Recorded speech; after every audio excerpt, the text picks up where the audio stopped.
اللهم صل على سيدنا محمد الفاتح لما أغلق والخاتم لما سبق ناصر الحق بالحق وهادي إلى صراطك المستقيم وعلى آله حق قدره مقداره العظيم. بسم الله الرحمن الرحيم.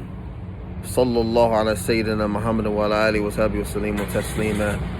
الحمد لله رب العالمين. أفضل الصلاة وتم تسليما على سيدنا محمد وعلى آله وصحبه أجمعين.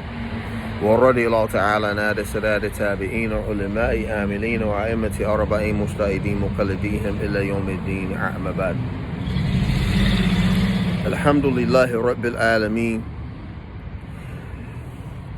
This is the series of the Muhktasar, the Fiqh of Imam Malik from the Muhktasar al-Akhdari by Sheikh Sidi Abdur Rahman al-Akhdari. This is one of the another introductory text on Maliki Fiqh that is taught in West Africa. It's well known and it's taught from West Africa all the way to the east and in the west, predominantly in America and in West Africa. Many ulama, they have taught this text compiled in a poem form, and many texts in our method are compiled in a poem form or qasida, to where the talib, the student, can easily learn it. From a qasida is consistently recited, and this text is an abridgment of ibadat and tahara. You know what I'm saying? The Farul Ayn is related to salah and tahara, purification. In regards to the madhab of Imam Malik, the fiqh of Imam Malik, the fiqh of Imam Malik, it coincides from the establishment of the Amal Ahlul Medina. The Amal Ahlul Medina, the practice of the people of Medina, which many believe that the Amal Ahlul Medina was codified by Imam Malik. His codification is that he took the Amal Ahlul Medina as a proof, the practice of the people of Medina as a proof, a source of the proof in regards to Quran and Sunnah. But it's not just the practice of the common people. What is the Amal? It's the practice of the ulama that lived from the tabi'in and the tabi'in and the sahaba. It was 10,000 sahaba that was buried in Medina. So this is the methodology of the Amal. If you want to give an imam to the Amal of Ahlul Medina, the imam will be the sahabi Abdullah ibn Umar radiallahu anhu, which between him and Imam Malik is one person, and between the Prophet sallallahu alaihi wasallam and Imam Malik through this particular chain is two people. It's Imam Malik, Nafi'i, which is the free slave or the mawla of Abdullah ibn Umar radiallahu anhu, and then Abdullah ibn Umar, and then the Prophet sallallahu alaihi wasallam. With it, this consists of what is called the golden chain. The golden chain, which the Muwatta is established off of. Many other narrations of hadith is through this chain that's in the Muwatta. The Mudawwana, which is a summary of all of the fatwa of Imam Malik, based off the Amal Ahlul Medina and the Fuqaha Sab'a, explaining the Muwatta and the practice of the Amal Ahlul Medina. Everything after the Mudawwana is a Muhktasar of the Mudawwana. And a Muhktasar, it means it's a summary. It's basically a summary. The text to where you want to learn more in-depthness of what consists of the Amal Ahl Medina, you would study Kitabul Jami' by Imam Ibn Abi Zayd Qarawani, who is the author of the Risala, which is also a Muhktasar of the Mudawana, which was compiled when he was 17 years old. The same is with another scholar, but not Sheikh Abdur Rahman. About Sheikh Abdur Rahman al-Akhdari. He is an Algerian scholar whose full name is Abu Yazid Abdur Rahman ibn Muhammad al-Saghir bin Muhammad bin Amr bin Amir. Subhanallah. He is commonly known as al-Akhdari. He followed the Maliki school in Fiqh and the Ash'ari school in Creed. He is considered to be from among the great scholars of Islam and the distinguished scholar of Algeria in the 10th century Hijra. 10th century Hijra is like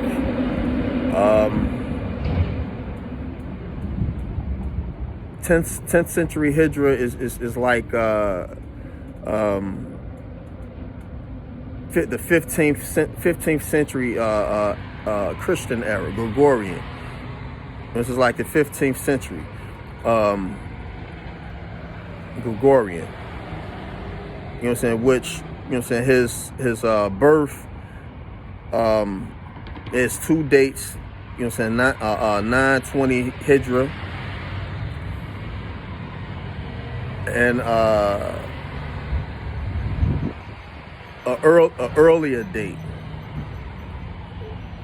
still within the 10th century, within the 10th century Hijra. The majority of the sources have concurred that he was born in Nabatus and grew up there in his early years. Nabatus is a village that is about 10 kilometers from Bascara. He was born in the year 920 Hijra, 1514 Christian era, according to most accurate narrations. Sheikh Abdur Rahman al-Akhdari grew up in an environment filled with knowledge and righteousness. His father, Muhammad al-Saghir, gave him what he needed to have in terms of raising knowledge and manners. Al-Akhdari was aided in his speech for knowledge. He was aided in his search for knowledge by being very intelligent and insistent on learning from a very young age. He was born into a family devoted to studying, and this aided him in his search of knowledge. He was known for the breadth of knowledge in that he mastered various subjects.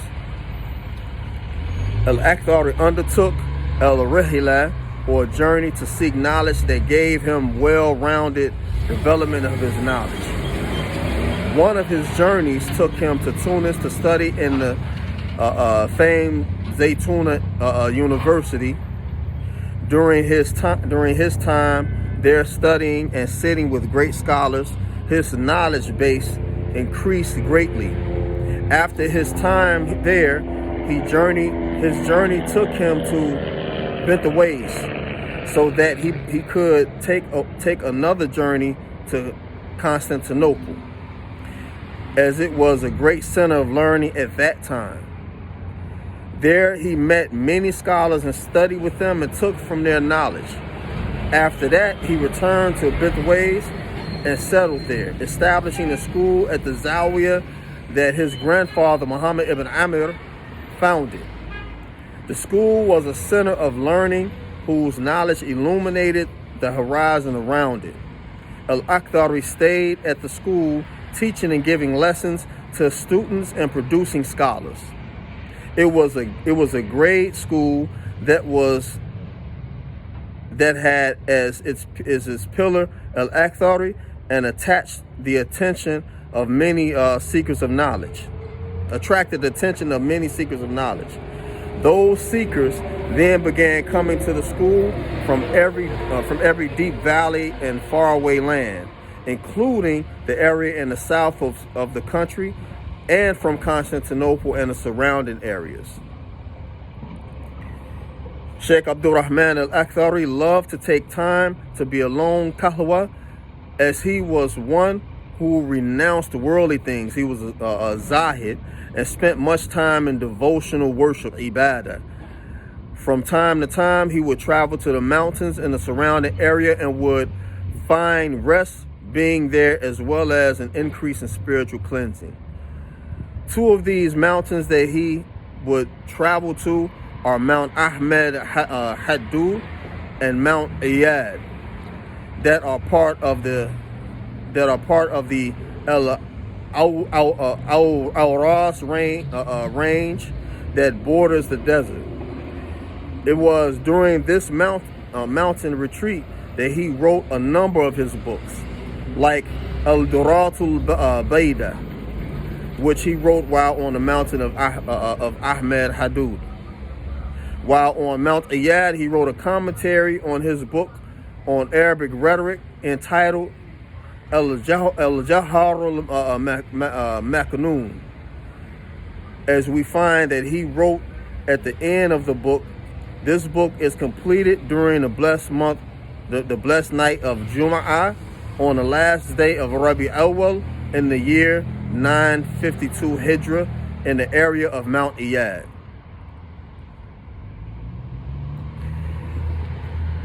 He had a number of great number of teachers, but inshallah ta'ala, I will name a few. He studied with his father, Sheikh Muhammad al-Saghir, beginners courses in arithmetic and inheritance. He studied with his brother, Sheikh Ahmed, who was the oldest of his brothers. He studied law, fiqh, logic, mantiq, and rhetoric, bayan. Sheikh Ahmed did not author any books. Sheikh Abu Abdullah Muhammad ibn Ali al-Qurubi, who was a jurist, faqih, narrator of prophetic traditions, muhaddith, and a person of the inner path, tasawwuf. He was born in a village near Tripoli in Libya, but was raised in Algeria. Al-Akhdari studied with him and took the weird of the Shadaliya and Zaruki order. Sheikh Abu Abdullah wrote Dahwil al-Aflas fi Akhdari Fez, the book on the city of Fez. Al-Uns fi al-Tanbih and Uyub al-Nafs, a book on the faults of the self, and Muzil al-Lubus, a book on the secrets of the 5 pillars. He passed away in 963 Hijra.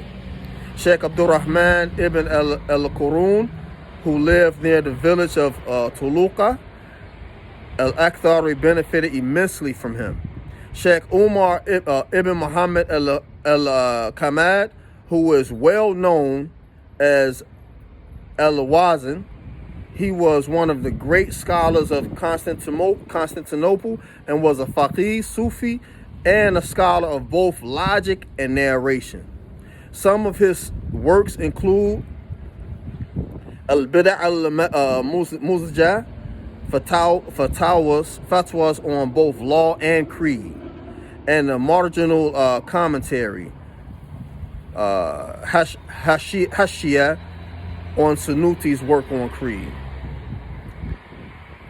Sheikh Abdurrahman al-Akhdari was constantly in the service of Islam through teaching and studying, and continued in this fashion until his death. The biographers who have studied his life has differed on the year in which he passed away, but the strongest opinion is that he passed away in the year 983 Hijra. He passed away in an area called Kulhal, and was then taken to his birthplace for burial near Muhammad Amir and his brother Ahmed ibn Muhammad. This was a request that he made to his students while he was sick. He was buried there, and his grave is still well known to this day, and people visit his grave. Sheikh Abdur Rahman al-Akhdari, considered to be from amongst the pious friends of Allah, awliya, about whom Allah said, "Verily, the friends of Allah will not have fear, nor will they be sad." He is from amongst those who spent their lives in service of education. His books, which I will name a few. His books, Al-Akhdari wrote over 20 books, including texts, commentaries, and poems. Some has been printed recently. Some exist as old print.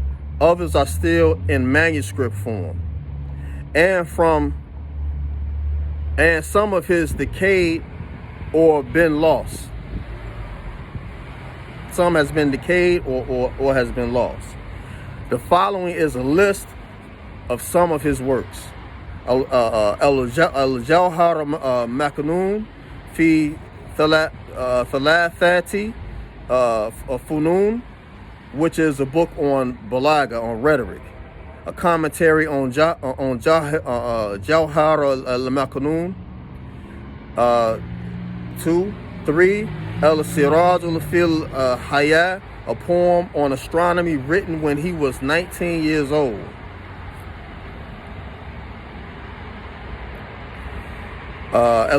Al-Dura al-Bayda fi Ahsan al-Funun, a 500-line poem on inheritance and arithmetic written when he was 20 years old while he was studying with his father. He began writing a commentary on this book, but it was stolen before he completed it.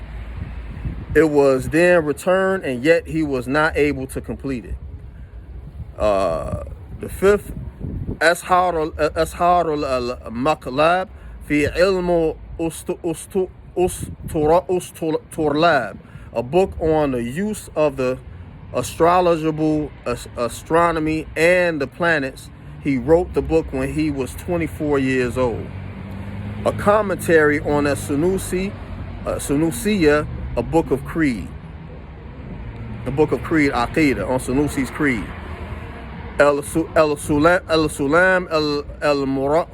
al-Murawnak, a 143-line poem on the rules of logic, which he wrote when he was 24 years old.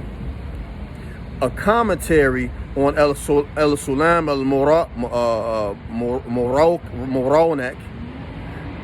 9, a poem on the rules of grammar. 10, Al-Durar al-Bahiyya, a verification of the book on grammar, Al-Ajrumiyya. 11, Al-Farada al-Gharar, a poem on creed, Aqidah. 12, Al-Qudsiyya, a poem on true purification of the soul, tasawwuf, and leaving innovation. Al-Muhktasar fil Ibadat, and this is the book in his hands. A treatise warning about the harms of innovation. A poem on praising the Prophet sallallahu alaihi wasallam. Mishkatul Nas is 16, and Nasihatul Shahabab, which he wrote as advice to the youth of his age. And this concludes the introduction of